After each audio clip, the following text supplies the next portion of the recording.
नमस्कार, मी राधा स्वागत करते तुमचं राधास मॅजिक किचन या आपल्या यूट्यूब चॅनेलवर। तर आज आपण पाहणार आहोत कापसासारखा मऊ लुसलुशीत दही वडा कसा बनवायचा। फक्त एक सिक्रेट स्टेप आणि कापसासारखे वडे तयार। तर कोणती आहे सिक्रेट स्टेप यासाठी रेसिपी अगदी शेवटपर्यंत नक्की पहा। चला तर मग आजच्या रेसिपीला आपण सुरुवात करूया। तर सर्वात अगोदर इथे आपल्याला 1 कप उडदाची डाळ स्वच्छ धुवून घ्यायची आहे आणि त्यानंतर इथे आपल्याला 2 ते 3 तासांसाठी छान अशी पाण्यात भिजत ठेवायची आहे। पाहू शकता ही डाळ जी आहे ती अशी बोटाने दाबली तर ती तुटते, याचा अर्थ ही डाळ चांगली भिजलेली आहे। आता या डाळीमधील संपूर्ण पाणी इथे आपल्याला काढून घ्यायचं आहे। आता यानंतर या मिक्सरच्या भांड्यामध्ये ही संपूर्ण डाळ आपण काढून घेतलेली आहे। यामध्ये थोडीशी बारीक चिरून घेतलेली मिरची आणि थोडंसं आलं टाकून आपल्याला हे मिक्सरला बारीक करून घ्यायचं आहे। अगदी थोडंसंच गरजेनुसार इथे आपल्याला पाणी वापरायचं आहे। डाळ मिक्सरला बारीक करत असताना खूप जास्त असा पाण्याचा वापर इथे आपल्याला करायचा नाही।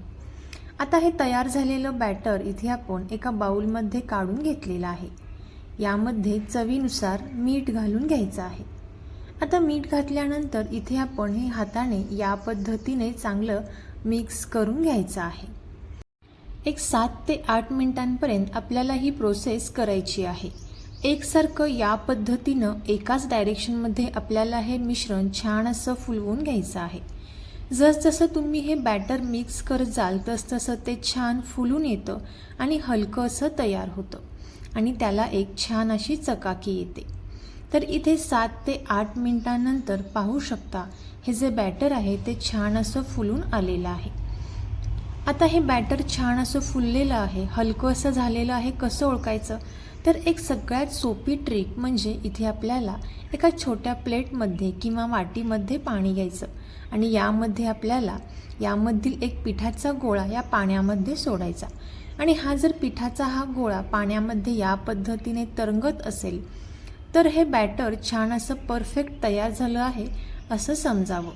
आणि जर खाली तळाला जर चिकटत असेल तर आणखीन थोडंसं हे बॅटर चांगलं फेटून घ्यायचं। आता या पिठामध्ये आपल्याला सोड्याचा वापर अजिबात करायचा नाही। एका साईडला गॅसवरती कढईमध्ये तेल छान गरम करण्यासाठी ठेवलेलं आहे।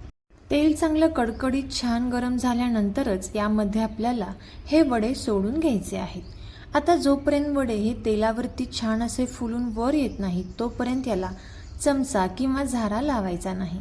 तर पाहू शकता हे छान असे फुलून वर आलेले आहेत। आता एका चमच्याच्या साहाय्याने आपल्याला हे या पद्धतीने हलवत राहायचे आहेत। मंद आचेवरती आपल्याला हे वडे छान असे तळून घ्यायचे आहेत। हलकासा गोल्डन कलर येईपर्यंत इथे आपण हे वडे छान असे तळून घेतलेले आहेत। आता हे संपूर्ण वडे इथे आपण काढून घेणार आहोत।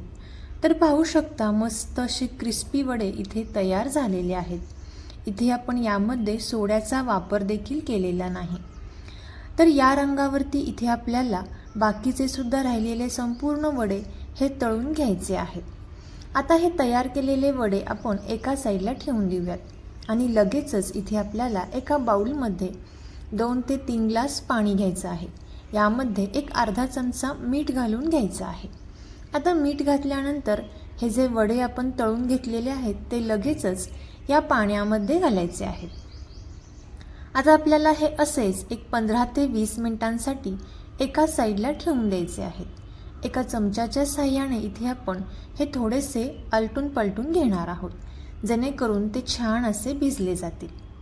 आता यानंतर इथे आपण दही तयार करायला घेणार आहोत। इथे मी एका भांड्यामध्ये 1 कप फ्रेश दही घेतलेला आहे। आता हे दही आपल्याला छान असं एकसारखं या पद्धतीनं फेटून घ्यायचं आहे जेणेकरून ते छान असं तयार होईल क्रीमी टेक्स्चरमध्ये। आता 4 ते 5 मिनिटांनंतर इथे आपण हे चांगलं फेटून घेतलेलं आहे। यामध्ये आपल्याला 1 चमचा साखर घालून घ्यायची आहे आणि साखर घातल्यानंतर पुन्हा एकदा आपण हे चांगलं फेटून घेणार आहोत। दह्यामध्ये पाण्याचा अंश नसला पाहिजे, नाहीतर दही जे आहे ते पातळ होईल आणि ते वड्यांवर छान असं राहणार नाही। त्यामुळे दही घेताना इथे आपल्याला थोडंसं घट्टसर दही वापरायचं आहे. आता हे चांगलं मिक्स केल्यानंतर पाहू शकता या पद्धतीचं क्रीमी टेक्स्चरचं एकसारखं छान असं दाटसर दही तयार झालेलं आहे. आता आपण हे दही एका साईडला ठेवून देऊयात आणि जे वडे आहेत ते छान असे फुलून आलेले आहेत. यामधील संपूर्ण पाणी काढून ते आपल्याला वडे एका प्लेटमध्ये काढून घ्यायचे आहेत. आता तयार केलेले हे वडे एका प्लेटमध्ये घेतल्यानंतर यावरती आपल्याला दही घालून घ्यायचं आहे. पाहू शकता या पद्धतीचं दही अगदी खूप घट्टही नाही किंवा अगदी खूप पातळही नाही, या पद्धतीने इथे आपल्याला तयार करून घ्यायचं आहे. आणि यावरती सर्वात शेवटी आपल्याला चिंचेची चटणी घालून घ्यायची आहे. इथे तुम्ही तुमच्या आवडीनुसार ही चटणी यामध्ये वापरू शकता.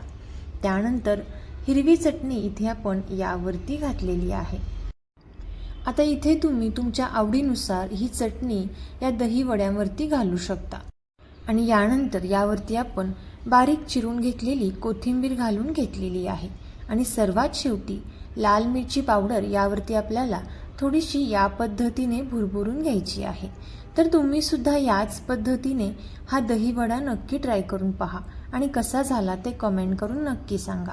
तुम्हाला जर ही रेसिपी आवडली असेल तर नक्कीच आपले मित्रमैत्रिणी आणि नातेवाईकांसोबत शेअर करा.